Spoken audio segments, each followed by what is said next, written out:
Most welcome everyone. How are you?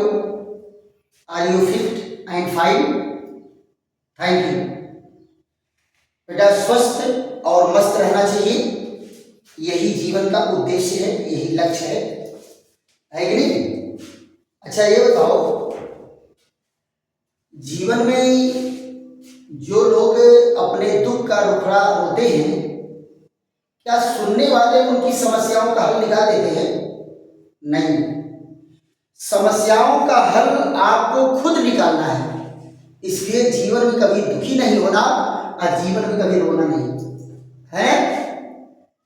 चलो, आज हम लोग फिर एक बेहतरीन वीडियो के साथ आमने सामने हो रहे हैं। आज का वीडियो आपको व्हाइट बोर्ड पर दिख रहा है, रदरफोर्ड का परमाणु मॉडल। पिछले वीडियो में हम लोग रदरफोर्ड के एक्सपेरिमेंट पर चर्चा किए थे कि वो परमाणु के नाभिक की खोज कैसे किए, और क्या बताए कि परमाणु का सारा द्रव्यमान उसके केंद्रीय भाग में बहुत कम आयतन में दृढ़ रूप में केंद्रित होता है। क्लियर? तो ये क्या था? इसे परमाणु का नाभिक कहते हैं। तो परमाणु की नाभिक की खोज सोने की पतली पन्नी पर कैसे अल्फा कणों की बमबारी से हुई, पिछले वीडियो में हम लोग देखे थे।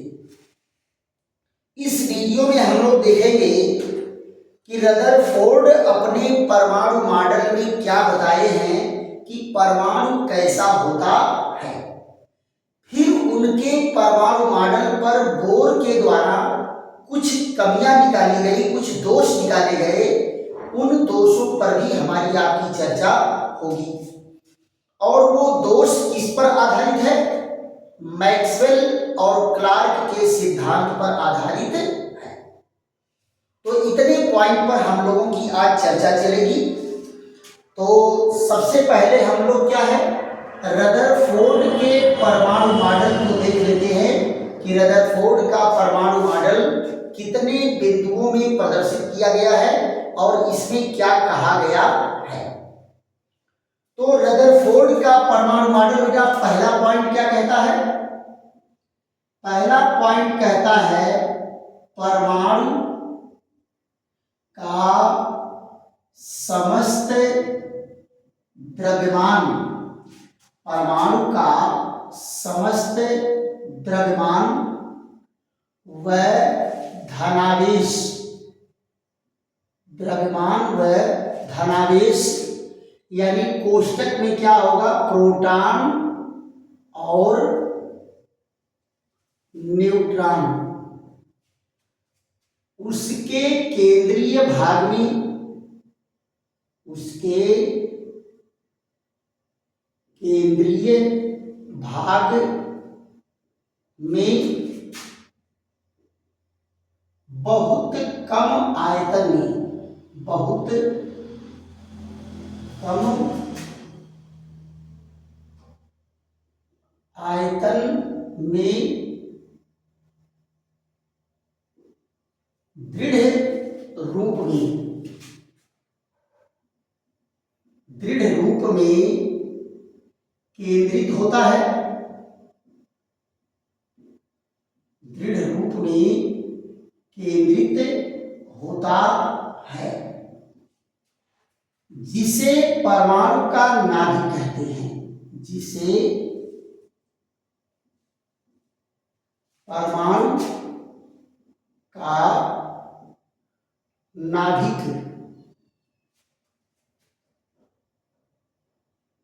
कहते हैं।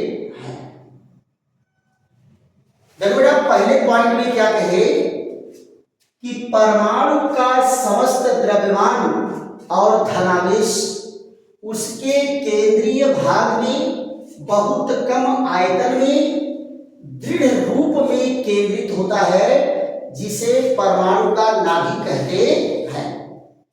पिछले वीडियो में हम लोग चर्चा किए थे बेटा कि इलेक्ट्रॉन और प्रोटॉन की तुलना में, प्रोटॉन और न्यूट्रॉन की तुलना में, इलेक्ट्रॉन नहीं, प्रोटॉन और न्यूट्रॉन की तुलना में इलेक्ट्रॉन का द्रव्यमान बहुत कम होता है, बहुत कम होता है। इसलिए इलेक्ट्रॉन के द्रव्यमान को इनकी तुलना में लगभग नगण्य मान के चला जाता है। अर्थात परमाणु में जो द्रव्यमान है वो प्रोटॉन और न्यूट्रॉन के कारण होता है, और प्रोटॉन और न्यूट्रॉन कहाँ होते हैं? परमाणु के नाभिक में होते हैं, परमाणु के नाभिक में।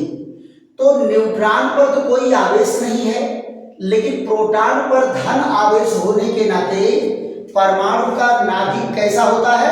धनावेशित होता है। तो उसी को कहेंगे सारा का सारा द्रव्यमान और धनावेश उसके केंद्र में होता है, बहुत कम आयतन में होता है और दृढ़ रूप में होता है। बहुत कम आयतन का मतलब क्या हो गया बेटा? अगर परमाणु की त्रिज्या 10⁻⁻8 है तो नाभिक की त्रिज्या 10⁻12 होती है। अब अंदाजा लगा लीजिए कितना छोटा होता है परमाणु का नाभिक। आप कंपेरिजन करके देखो, अगर एक क्रिकेट की फील्ड को आप परमाणु मान लीजिए तो उसके सेंटर में चुनी हुई एक आलपिन या नेल कांटी जिसको कहते हो पतली, वो उसके बराबर जो है परमाणु का नाभिक होगा, राइट। तो नाभिक की तुलना में परमाणु बहुत बड़ा होता है, नाभिक बहुत छोटा होता है, लेकिन परमाणु का सारा द्रव्यमान उसके नाभिक में ही रहता है। अब आप जरा देखिए, एक इलेक्ट्रॉन का द्रव्यमान, इलेक्ट्रॉन का द्रव्यमान क्या होता है? प्रोटॉन के द्रव्यमान से या न्यूट्रॉन के द्रव्यमान से 1837वां गुना छोटा होता है। अब अंदाजा लगाइए कि इलेक्ट्रॉन का द्रव्यमान प्रोटॉन के द्रव्यमान से कितना कम है, कितना कम है। तो ये तो कहानी प्रोटॉन और न्यूट्रॉन की बता दी, कौन? रदरफोर्ड, कि भैया उसके नाभिक में ये दोनों रहते हैं, तो इलेक्ट्रॉन कहाँ रहता है। अब उसके बारे में बता रहे हैं। दूसरे पॉइंट में क्या कहे? ऋण आवेशित, ऋण आवेशित इलेक्ट्रॉन नाभिक के चारों ओर, नाभिक के चारों ओर निरंतर निरंतर वृत्तीय पथ पर, वृत्तीय पथ पर गति करता रहता है, गति करता रहता है। देखो बेटा क्या कहे कि ऋण आवेशित इलेक्ट्रॉन नाभिक के चारों ओर निरंतर वृत्तीय पथ पर गति करता रहता है। निरंतर क्या करेगा? वृत्तीय पथ पर गति करेगा। और तीसरे पॉइंट में क्या कहे? वृत्तीय पथ पर गति करते हुए, वृत्तीय पथ पर गति करते हुए इलेक्ट्रॉन पर एक बल नाभिक की ओर, एक बल नाभिक की ओर लगता है, जिसे अभिकेंद्र बल, अभिकेंद्र बल और एक दूसरा बल बाहर की ओर लगता है, बाहर की ओर लगता है, जिसे अपकेंद्र बल, जिसे अपकेंद्र बल कहते हैं। देखो बेटा क्या कहे कि अगर इलेक्ट्रॉन वृत्तीय पथ पर गति कर रहा है तो नाभिक पर एक बल क्या है, नाभिक की ओर लगेगा। ध्यान दो बेटा, वृत्तीय पथ पर गति करते हुए इलेक्ट्रॉन पर एक बल नाभिक की ओर लगता है, जिसे अभिकेंद्र बल, जिसे अभिकेंद्र बल, और एक दूसरा बल बाहर की ओर लगता है, जिसे अपकेंद्र बल कहते हैं। यानी वृत्तीय पथ पर अगर कोई गति कर रहा है इलेक्ट्रॉन, तो उस पर दो बल कार्य करेंगे। क्या करेंगे? दो बल।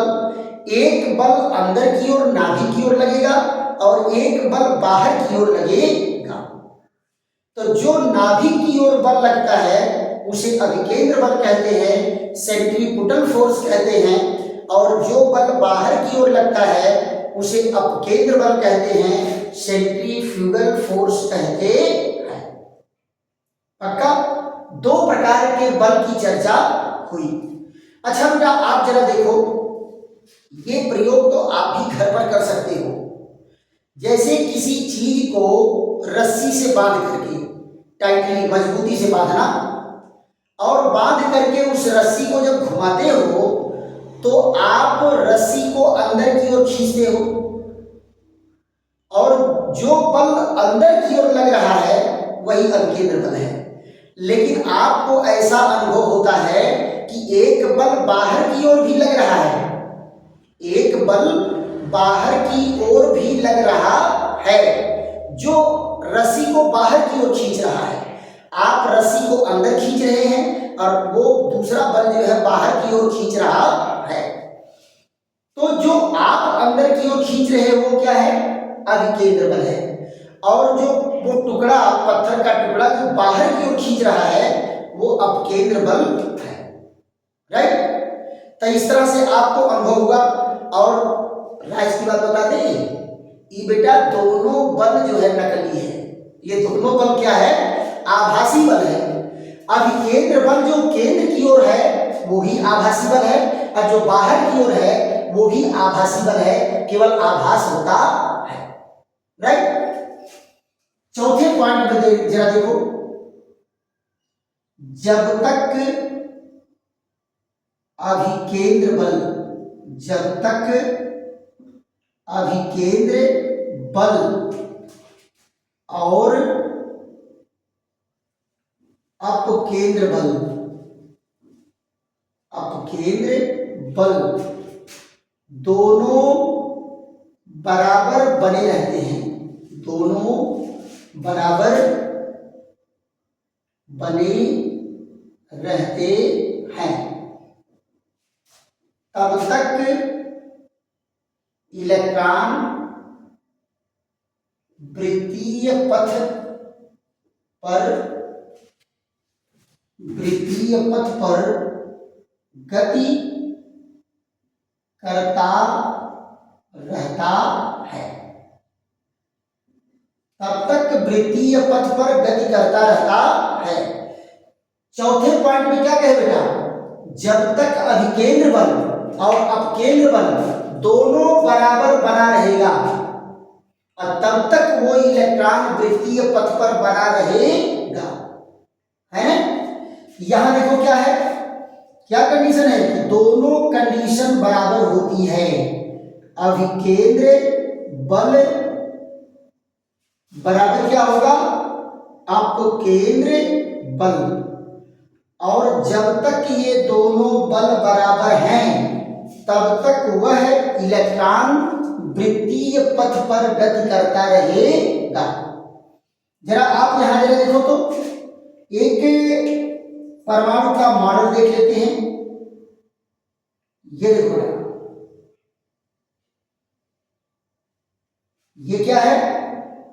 पूरा वृत्तीय नहीं बना, लेकिन तब भी जो है वृत्तीय है।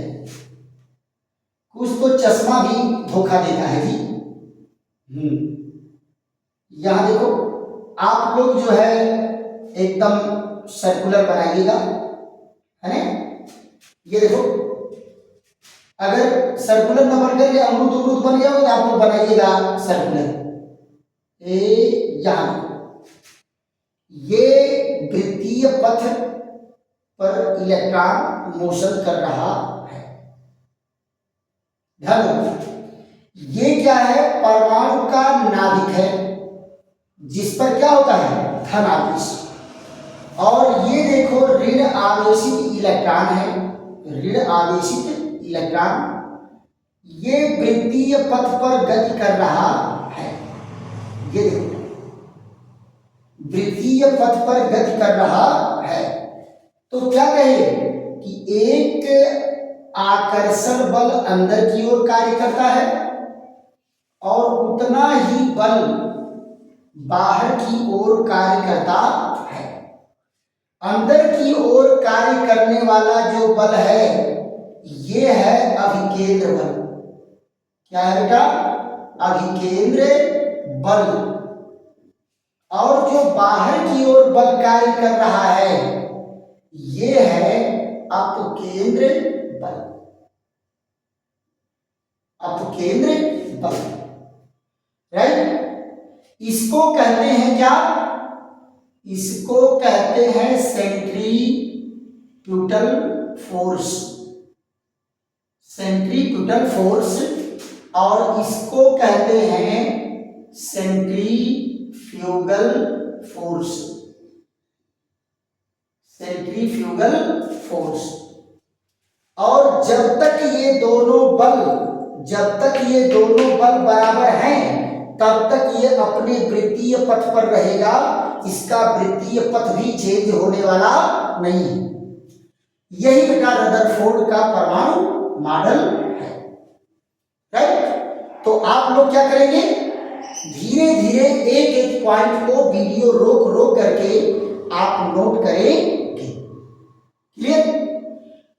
तो इसको आप लोग स्क्रीनशॉट ले लीजिए या वीडियो रोक करके भी आप लोग इसको नोट कर सकते हैं।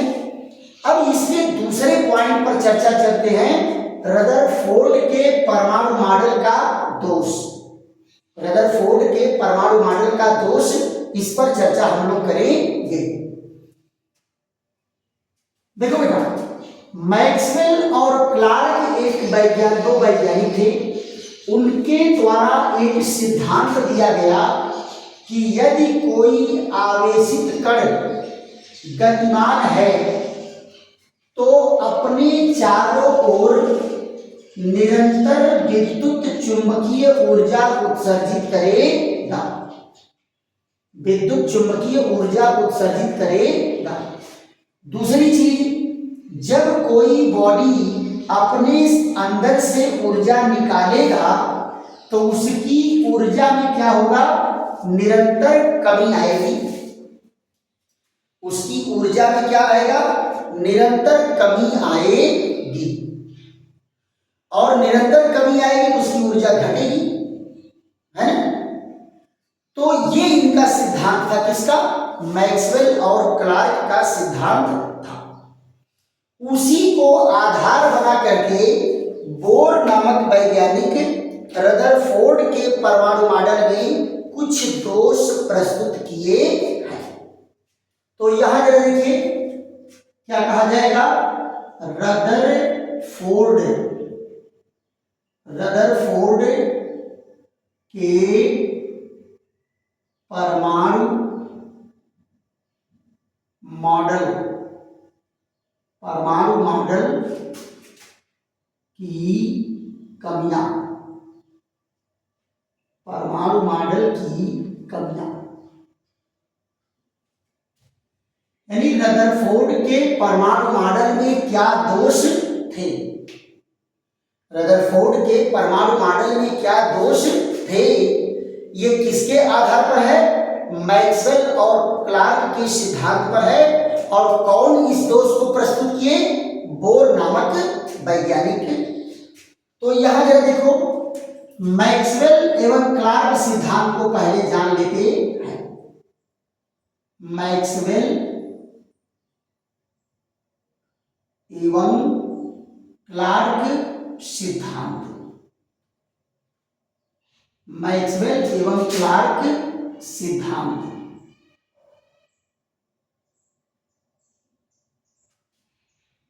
ये देखिए, मैक्सवेल और क्लार्क सिद्धांत क्या कहे हैं? इनके सिद्धांत में देखो, जब कोई आवेशित कण, जब कोई आवेशित कण गति करता है, गति करता है, तो वह अपने चारों ओर, तो वह अपने चारों ओर निरंतर निरंतर विद्युत चुंबकीय ऊर्जा, विद्युत चुंबकीय ऊर्जा उत्सर्जित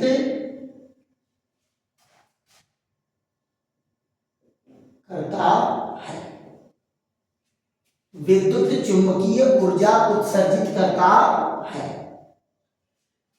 यहां देखो बेटा क्या कहा कि जब कोई आवेशित कण गति करता है तो वह अपने चारों ओर निरंतर विद्युत चुंबकीय ऊर्जा उत्सर्जित करता है। मान लो ये तार है, इसमें इलेक्ट्रॉन अगर गति कर रहा है, कौन गति कर रहा है? इलेक्ट्रॉन गति कर रहा है, तो क्या कहे कि ये अपने चारों ओर निरंतर विद्युत चुंबकीय ऊर्जा उत्सर्जित करता है। ये इनका सिद्धांत है और इसी को आधार बना दिए कौन? बोर। क्या कहे कि भाई देखो, अगर इलेक्ट्रॉन गति कर रहा है, ऊर्जा उत्सर्जित कर रहा है, तो रदरफोर्ड के परमाणु मॉडल में भी नाभिक के चारों ओर, पहला दोष इनका देखो क्या कहे कि ऋण आवेशित इलेक्ट्रॉन नाभिक के चारों ओर निरंतर वृत्तीय पथ पर गति करता है, तो ऊर्जा भी निकालेगा, और अगर ऊर्जा निकालेगा तो इसकी ऊर्जा में निरंतर कमी आएगी। ऊर्जा में निरंतर कमी आएगी तो कक्षाएं छोटी होती जाएगी, और एक समय ऐसा आएगा कि यह इलेक्ट्रॉन परमाणु के नाभिक में गिरकर परमाणु को ही नष्ट कर देगा। क्या कहे कि ऋण आवेशित इलेक्ट्रॉन अगर गति कर रहा है, ऋण आवेशित इलेक्ट्रॉन अगर गति कर रहा है तो निरंतर विद्युत चुंबकीय ऊर्जा उत्सर्जित करेगा, और ऊर्जा अगर उत्सर्जित करेगा तो इसकी ऊर्जा में निरंतर कमी आएगी। ऊर्जा में निरंतर कमी आएगी तो कक्षाएं छोटी होती जाएगी। रदरफोर्ड कहे हाँ ये बात तो सही है कि ऊर्जा निकलेगा, मैक्सवेल का सिद्धांत वही कहता है, ऊर्जा निकलेगा तो इसकी भी ऊर्जा निकलेगी, ऊर्जा निकलेगी तो कक्षाएं छोटी होंगी, बात सही है। एक समय आएगा कि कक्षाएं छोटी होते होते ये इलेक्ट्रॉन नाभिक में गिर करके परमाणु को ही नष्ट कर देगा। रदरफोर्ड कहे हाँ ये तो संभव है भाई। तो बोर क्या कहे, बबुआ ये पंखा 20 साल से टना है, अगर ऐसे ही परमाणु अगर नष्ट हुए होते तब तो आज पंखा गायब हो जाना चाहिए। ये पंखा का है 20 साल से टना है, ये रेल की पटरी का है 100 साल से बिछी हुई है, तो परमाणु नष्ट होना चाहिए, बट परमाणु नष्ट नहीं होता, क्यों? तो रदरफोर्ड कहे भैया हमारे पास इसका जवाब नहीं है। तो पहला दोष तो ये है कि रदरफोर्ड बोर के द्वारा दिए गए मॉडल जो दोष निकाले गए उस दोष का कोई जवाब नहीं दे पाए। दूसरा जरा देखो इनका क्या है। दूसरा दोष कहे कि रदरफोर्ड अगर नाभिक के चारों ओर निरंतर इलेक्ट्रॉन गति कर रहा है तो निरंतर ऊर्जा निकालेगा, लगातार ऊर्जा निकालेगा। तो लगातार निकलने वाली ऊर्जा से जो मिलने वाला स्पेक्ट्रम है वो स्पेक्ट्रम भी कंटिन्यू होना चाहिए। स्पेक्ट्रम भी क्या होना चाहिए? कंटिन्यू होना चाहिए। कल हाँ ये भी तो बात सही है कि अगर लगातार एनर्जी निकल रही है तो आने वाला स्पेक्ट्रम भी लगातार होना चाहिए, कंटिन्यू होना चाहिए। कहे बिल्कुल सही। लेकिन किसी भी परमाणुीय ऊर्जा का स्पेक्ट्रम निरंतर नहीं होता। सबके स्पेक्ट्रम क्या होते हैं? रुक रुक करके प्राप्त होते हैं, एक निश्चित ऊर्जा अंतराल के बाद प्राप्त होता है। और अगर स्पेक्ट्रम बैंड के रूप में प्राप्त हो रहा है अलग अलग, तो इसका मतलब है कि एनर्जी लगातार नहीं निकल रही है, एनर्जी रुक रुक करके निकल रही है। क्लियर? अगर लगातार ऊर्जा निकले तो लगातार स्पेक्ट्रम मिलना चाहिए, और ऊर्जा अगर रुक रुक करके मिल रही है तो स्पेक्ट्रम रुक रुक करके मिलना चाहिए। इसका मतलब परमाणुीय ऊर्जा का स्पेक्ट्रम रुक रुक करके मिलता है, अर्थात ऊर्जा लगातार नहीं निकलती। क्यों ऐसा होता है? ऊर्जा लगातार निकलनी चाहिए क्योंकि इलेक्ट्रॉन निरंतर गति कर रहा है, तो ऊर्जा लगातार निकलनी चाहिए, और लगातार निकलेगी तो कंटिन्यू स्पेक्ट्रम मिलना चाहिए। लेकिन किसी भी परमाणु की परमाणुीय ऊर्जा का स्पेक्ट्रम लगातार नहीं प्राप्त होता, रुक रुक करके प्राप्त होता है। इनमें सर्टेन गैपिंग होती है। क्यों ये गैपिंग होती है? रदरफोर्ड के पास इसका भी कोई जवाब नहीं था। राइट?